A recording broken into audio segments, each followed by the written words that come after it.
Boa noite, professor. O meu grupo é do terceiro período de enfermagem.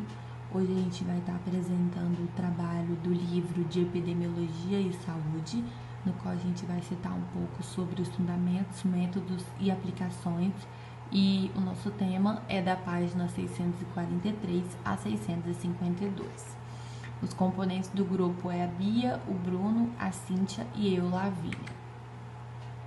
Primeiro eu vou estar falando um pouquinho sobre a introdução da vigilância e do monitoramento de eventos epidemiológicos, que nesse capítulo nós vamos estar falando um pouco sobre o conceito e os métodos de vigilância, sendo em primeiro lugar toda a história da construção da vigilância, em segundo lugar sobre o desenvolvimento no Brasil após a implantação do SUS, o Sistema Único de Saúde, e em terceiro lugar sobre os protocolos, procedimentos e afins, e por último sobre as mudanças relacionadas ao novo Regulamento Sanitário Internacional.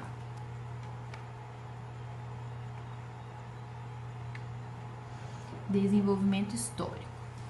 Bom, os resultados da técnica de monitoramento de problemas de saúde passaram a indicar as intervenções públicas e as medidas para combater esses problemas de saúde eram influenciadas pelos avanços na era bacteriológica e pelas descobertas de algumas doenças infecciosas, algumas DSTs e etc. Já em 1950, a expressão vigilância epidemiológica passou a ser caracterizada pelas atividades relacionadas à etapa de ataque da campanha de erradicação da malária. Em 1985, então, foram criadas campanhas sanitárias com o intuito de controlar essas DSTs, essas doenças sexualmente transmissíveis. Já nas décadas seguintes, os sistemas foram aperfeiçoados e em países ocidentais foram caracterizados como uma ferramenta importante para o atendimento à saúde pública. Vigilância epidemiológica no Brasil. O Sistema Nacional de Vigilância Epidemiológica, o SNVI, foi instituído no Brasil em 1975 por meio de legislação específica que tornou obrigatória a notificação de doenças sexualmente transmissíveis, de doenças DSTs e etc. E a partir daí, o Brasil começou a construir órgãos responsáveis pelo desenvolvimento do Sistema Nacional de Vigilância Epidemiológica em todos os estados. O planejamento e organização, eles foram desenvolvidos estabelecendo forma correta de coleta, análise, procedimentos, métodos corretos e etc. E dessas atividades construídas pelo Serviço de Vigilância do país, o monitoramento e prevenção da doença e agravos não transmissíveis estavam entre elas. E por último, o modelo de atuação ele vem sendo alterado até hoje para poder atender a necessidade do sistema local de saúde, buscando a articulação entre ações de promoção, prevenção, recuperação e reabilitação das pessoas, da comunidade, da sociedade. Bom, conceitos, funções e práticas de monitoramento. Durante o dia a dia, a palavra monitoramento ela tem um significado como acompanhar, avaliar, controlar, observar algum propósito especial. Em epidemiologia, a palavra monitoramento ela vem como uma elaboração e análise de mensurações rotineiras visando detectar mudanças no âmbito ou no estado de saúde da comunidade.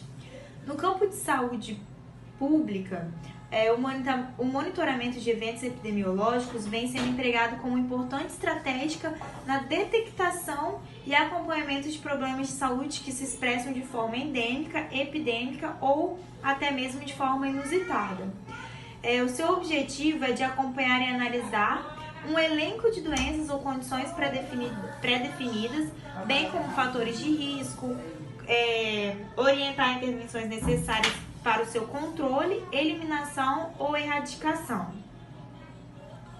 Em 1990, a Lei Orgânica da Saúde incorporou um conceito mais amplo de vigilância epidemiológica, entendida como um conjunto de ações que proporciona o conhecimento, a detecção ou a prevenção de qualquer mudança nos fatores determinados e condicionantes da saúde individual ou coletiva, né? Com a finalidade de recomendar e adotar as medidas de prevenção. Então, aí eles começam a trabalhar também a prevenção. E em 2003, o Ministério da Saúde e várias secretarias estaduais ou municipais passam a utilizar esse método, essa lei, né?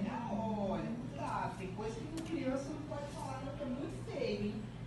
Vigilância epidemiológica. Bom, a vigilância epidemiológica ela pode ser definida como uma atividade de informação, decisão e ação. Você precisa de uma informação para tomar alguma decisão. São as funções: coleta de dados e informações, processamento, análise e interpretação dos dados coletados, tomadas de decisão, avaliação, divulgação de informações pertinentes e normatização. Para que a vigilância epidemiológica ela possa funcionar, possa cumprir o seu propósito, é necessário que disponha informação. E essa informação ela é gerada a partir da coleta, tratamento e interpretação de dados. Como que é feita a coleta de dados? Ela ocorre em todos os níveis de atuação do sistema de saúde e sua finalidade é a disponibilização dos mesmos para que sejam processados e analisados, de modo a torná-los úteis para o pleno desenvolvimento de ações sanitárias. Vigilância epidemiológica de doenças transmissíveis. Bom, o seu desenvolvimento começou a partir da necessidade de controlar as doenças transmissíveis, denominadas anteriormente de doenças pestilenciais ou quarentenárias. Fontes e tipos e fontes de dados. A disponibilidade de dados para subsidiar o processo de informação para ação constitui elemento-chave para funcionar a vigilância epidemiológica. A notificação compulsória é a principal fonte de informação da vigilância epidemiológica de doenças transmissíveis. Como que funciona essa notificação compulsória? Ela é a comunicação de ocorrência de determinada doença ou agravo à saúde feita à autoridade sanitária por profissionais de saúde ou qualquer cidadão, para fins de adoção de medidas e intervenções pertinentes. Na maioria das vezes, é a partir da notificação que se inicia o processo de informação, né? Informação, decisão e ação. Sendo a principal fonte de dados da vigilância, o sistema de notificação compulsória é alimentado e operado nos próprios serviços de vigilância, visando garantir a agilidade do desenvolvimento das ações do controle da doença. Então, é dever de todo cidadão notificar a ocorrência de qualquer caso suspeito de doença que compõe a relação de notificação obrigatória, que em geral é constituída de doenças infecciosas ou parasitárias.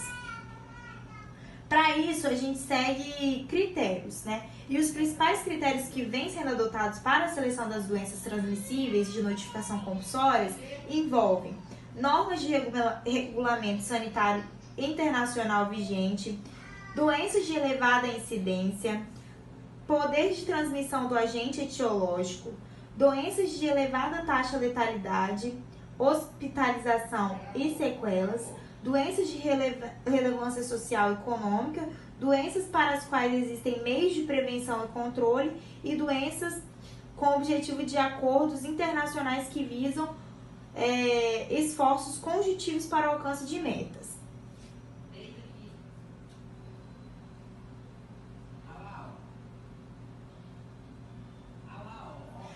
A entrada de dados ela é feita a partir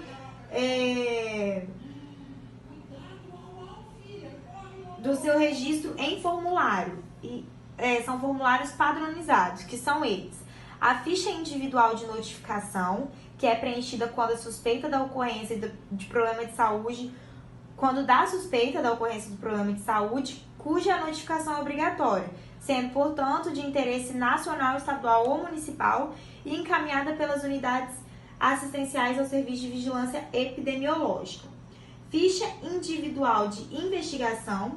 Trata-se de um roteiro de investigação distinto para cada tipo de agravo, que deve ser preenchida quando da realização da investigação epidemiológica de casos ou epidemias.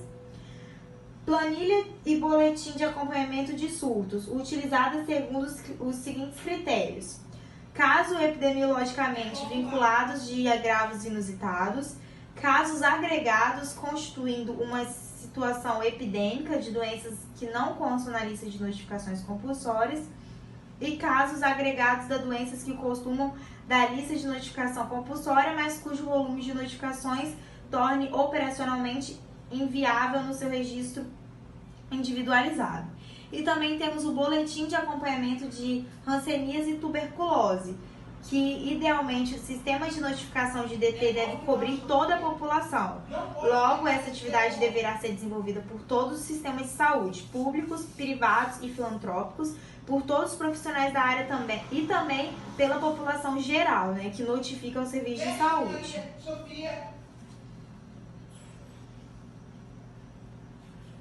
Outros aspectos que devem ser considerados no que diz respeito à notificação são que deve ser notificada a simples suspeita da doença, a notificação do caso não fere o Código de Ética Médica nem quebra o sigilo profissional, uma vez que é dado e informado a profissionais de saúde que atuam no campo de vigilância epidemiológica, e a notificação ela deve ter caráter sigiloso, ou seja, tem que respeitar o anonimato dos cidadãos.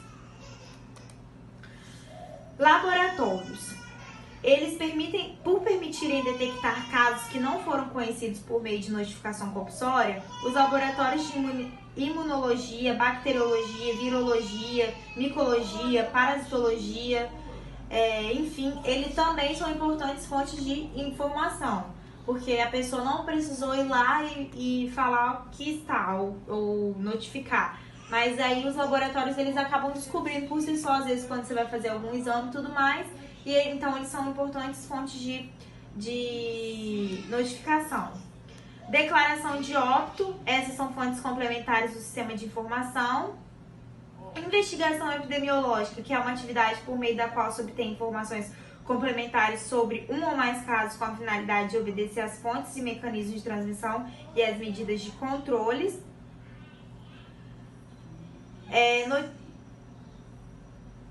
Notificação de surtos e epidemias. A ocorrência de surtos e epidemias deve ser imediatamente comunicada ao Serviço de Vigilância Epidemiológica para o acompanhamento e adoção de medidas, para o controle.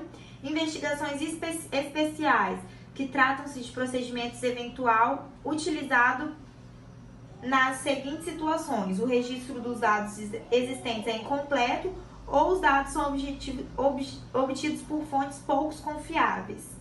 Imprensa e população. Quando o sistema de informação e a vigilância não são eficientes, a imprensa e a população se constituem importantes fontes de informação sobre a ocorrência de enfermidades em grupos populacionais, principalmente diante de suspeitas de epidemias.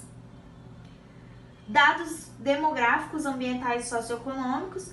Bom, a disponibilidade de indicadores demográficos e socioeconômicos é primordial para a caracterização da dinâmica populacional e das condições gerais da vida da população, às quais se vinculam os fatores condicionantes da doença ou agravos sob vigilância. E a vigilância sentinela, que para conhecer determinados problemas de saúde, nem sempre se necessita da notificação universal, podendo ser lançado mão de coleta de um subconjunto de casos que se mostram suficientes tanto para aprofundar uma investigação epidemiológica, como para reconhecer características, início ou fim de um evento epidemiológico de uma duração limitada. Acabou. Eu vou falar um pouquinho sobre o processamento, análise e interpretação de dados. Foi tomada uma decisão com o intuito de aplicar medidas de prevenção, controle para adequar a situação da saúde. Os resultados obtidos com as novas ideias de desenvolvimento, eles sempre devem ser analisados para observar se o recurso que eles investiram estão sendo o impacto esperado. A avaliação, ela serve para mostrar a mudança pretendida que foi realizada. Assim também é avaliado periodicamente o sistema quando o seguinte aspecto deve ser observado. Número 1. Atualidade da lista de doenças e agravos mantido no sistema.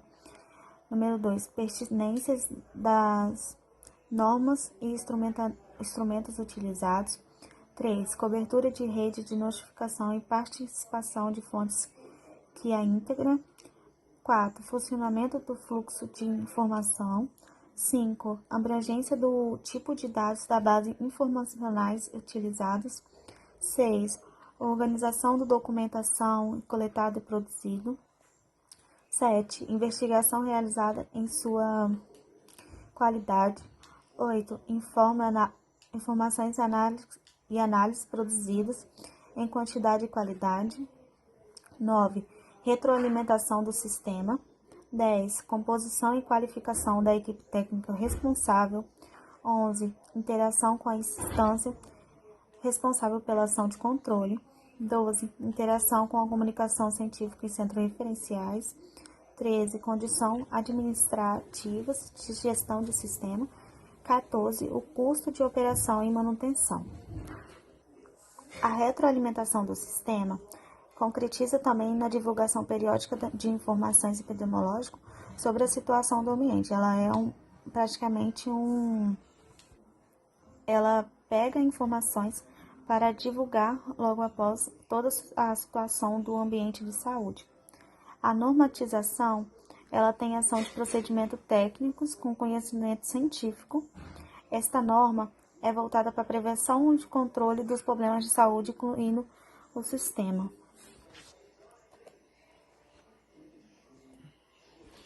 Agora eu vou falar um pouquinho do monitoramento de doenças e agravos não transmissíveis. O monitoramento de doença tem o objetivo de reduzir o acontecimento de problemas de saúde e reduzir as gravidades e prolongar a vida. É importante incluir ações educativas porque ela pode diminuir enfermidades com a aplicação de intervenção, como promoção da saúde, pode também estimular exercício físico, uma boa alimentação e com isso ter uma boa qualidade de vida. No Instituto Nacional do Câncer do Ministério da Saúde, esse instituto possibilitou a realização de estimativa de morbidade para diversos tipos de patologia desse meio. E com isso ele acabou desenvolvendo uma construção de vários monitoramentos da morbidade, como taxa de internação, no caso só de apenas doenças crônicas. Há também pesquisa para identificar e monitorar a situação epidemiológica. E as pesquisas ela desenvolvem estratégias para reduzir ocorrência em articulação com outros governamentais e não governamentais. Vou falar também do novo Regulamento Sanitário Internacional. Emergência de saúde pública de importância internacional. Ela é definida como eventos extraordinários. Ela é determinada por constituir risco de saúde pública para outro país por meio da propagação internacional de doença. Ela também requer potencialmente resposta internacional coordenada.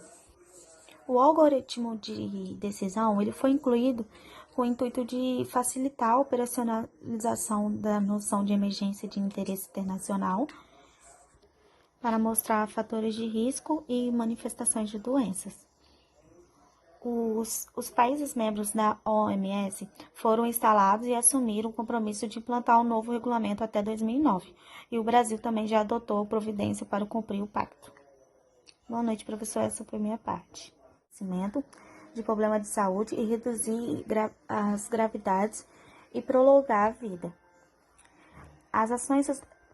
É importante incluir ações educativas porque ela pode diminuir enfermidades com a aplicação de intervenção, como promoção da saúde, pode também estimular exercício físico, uma boa alimentação e com isso ter uma boa qualidade de vida. No Instituto Nacional do Câncer do Ministério da Saúde, esse instituto possibilitou a realização de estimativa de morbidade para diversos tipos de patologia desse meio. E com isso ele acabou desenvolvendo uma construção de vários monitoramentos da morbidade, como taxa de internação, no caso só de apenas doenças crônicas. Há também pesquisa para identificar e monitorar a situação epidemiológica. E as pesquisas, ela desenvolve estratégias para reduzir ocorrência e articulação com outros governamentais e não governamentais.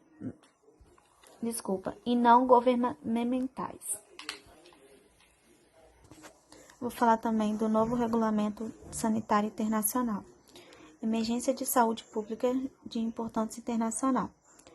Ela é definida como eventos extraordinários. Ela é determinada por constituir risco de saúde pública para outro país por meio da propagação internacional de doença. Ela também requer potencialmente resposta internacional coordenada. O algoritmo de decisão ele foi incluído com o intuito de facilitar a operacionalização da noção de emergência de interesse internacional para mostrar fatores de risco e manifestações de doenças. Os países membros da OMS foram instalados e assumiram o compromisso de implantar um novo regulamento até 2009, e o Brasil também já adotou providência para cumprir o pacto. Boa noite, professor. Essa foi a minha parte. Avanços na vigilância epidemiológica no Brasil. Há uma organização de sistemas nacionais de vigilância epidemiológica que exige uma definição clara para a competência de cada nível do sistema de saúde. Desde então, foi organizado um intenso processo para que seja reorganizado os sistemas locais de vigilância epidemiológica, sendo que eles tendem a buscar significativas melhoras nos resultados e uma abrangência maior quando se considerar geograficamente falando. Logo após esse novo avanço na vigilância, surge a Organização Mundial da Saúde, que é a OMS, onde os países membros foram reunidos no dia 24 de abril de 2009 para justificar novos casos de novas doenças que estavam surgindo, novas influências diferentes. Qual foi a ideia dessa reunião? Foi uma investigação epidemiológica, onde os entrevistados buscavam, onde as pessoas que entrevistavam, os pesquisadores, buscavam identificar resultados e outros dados de vínculo com as vítimas, com os futuros potenciais vítimas também. Doenças e agravos de notificação imediata. Um dos exemplos mais comuns e mais citados nas pesquisas são o botulismo, o carbúnculo ou antraz, cólera, febre amarela, febre do Nilo, poliomielite, varíola e tularemia. Resultados laboratoriais. Houve-se uma busca para resultados das influenzas e possíveis soluções para o combate das mesmas. Um dos exames que eles tentavam realizar para a busca do tratamento ou até solução seriam dos vírus de febre amarela, febre do Nilo, poliomielite, a raiva humana, o sarampo e a varíola. Como último ponto destacado por eles afirmam que nos últimos anos os serviços de saúde vêm sistematicamente reconhecendo o método epidemiológico com eixo orientador, especialmente quando se trata de atividades relativas à vigilância e monitoramento de eventos epidemiológicos. Como consequência, cada vez mais informações de saúde e os reconhecimentos produzidos pela epidemiologia vêm sendo utilizados para subsidiar a formulação de políticas públicas e programas de saúde.